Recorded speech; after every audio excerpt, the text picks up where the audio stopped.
Open your fridge right now. You might see a cold can of soda, some yogurt, or leftover pizza. When you stare into those shelves late at night, feeling an urge to eat even when you're not actually hungry, your brain is running a 3 million-year-old survival program. It cannot tell the difference between your modern kitchen and the prehistoric African savanna. To your deep ancestors, virtually nothing in that fridge is recognizable as food. To figure out why you have zero willpower against a late-night snack, we have to look at the reality of what early humans actually had to eat to stay alive. Roughly 3 million years ago, your earliest ancestors were not hunters. They were bottom-tier scavengers. On the savanna, there was a strict hierarchy. When a lion killed an antelope, it ate the prime cuts, the muscle and the organs. Then the hyenas moved in, crunching through the ribs and smaller bones. By the time humans arrived, all that was left were thick leg bones and scraps. But we had one thing no other animal had. We could grip a stone hard enough to smash open thigh bones that were too thick even for a hyena's jaw to break. Inside those bones, and inside cracked open skulls, was a massive caloric prize: raw marrow and brains. Early humans scooped out almost a pound of solid, gray, slick fat with their bare hands. For an ancestor living on the edge of starvation, a skull full of fat was the ultimate jackpot. Your body still treats fat like a treasure because it remembers just how hard it was to get. By 300,000 years ago, early humans had evolved into omnivore foragers, hunting down rare, high-calorie resources in the wild, like honeycomb.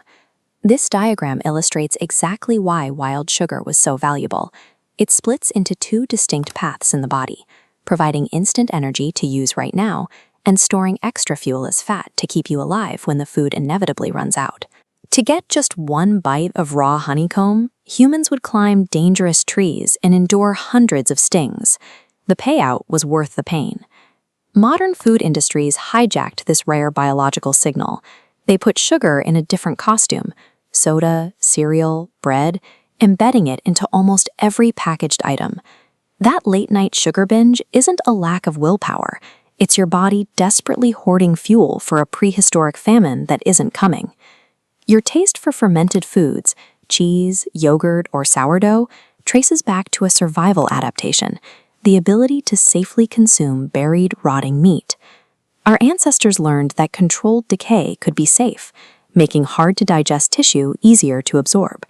Whether it's bacteria in a buried carcass or the heat of a fire, the goal is the same: pre-digestion. These processes break down the tissue before it ever enters your mouth, so your body doesn't have to work as hard to extract nutrients. This comparative graphic highlights a direct evolutionary trade-off. By outsourcing the chemical work of digestion to fire, the human gut shrank in size. The energy saved by that shrinking tract was rerouted upward to fuel the rapid expansion of our calorie-hungry brains. The caloric surplus from a diet of cooked fat and pre-digested tissue is precisely what allowed the human brain to grow to its modern size. But as that brain grew, things got complicated. At Gough's Cave in England, researchers found evidence that contradicts a purely survival-driven diet. They discovered human skulls that had been carefully shaped into drinking cups, and human bones that were cracked open for marrow and carved with intricate zigzag patterns. A single mammoth yields around 3 million calories, while a human body only provides about 125,000. These people weren't starving. The cave was full of animal remains they could have eaten instead. This wasn't about efficiency.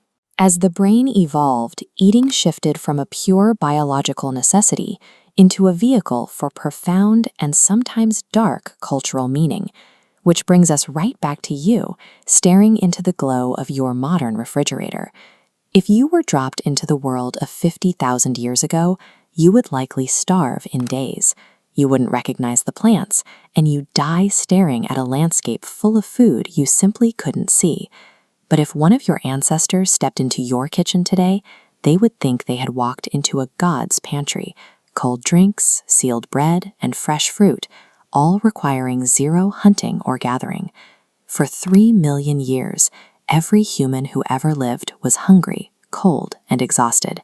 We are the first generation to live free from starvation, but we are still using the software of survivors.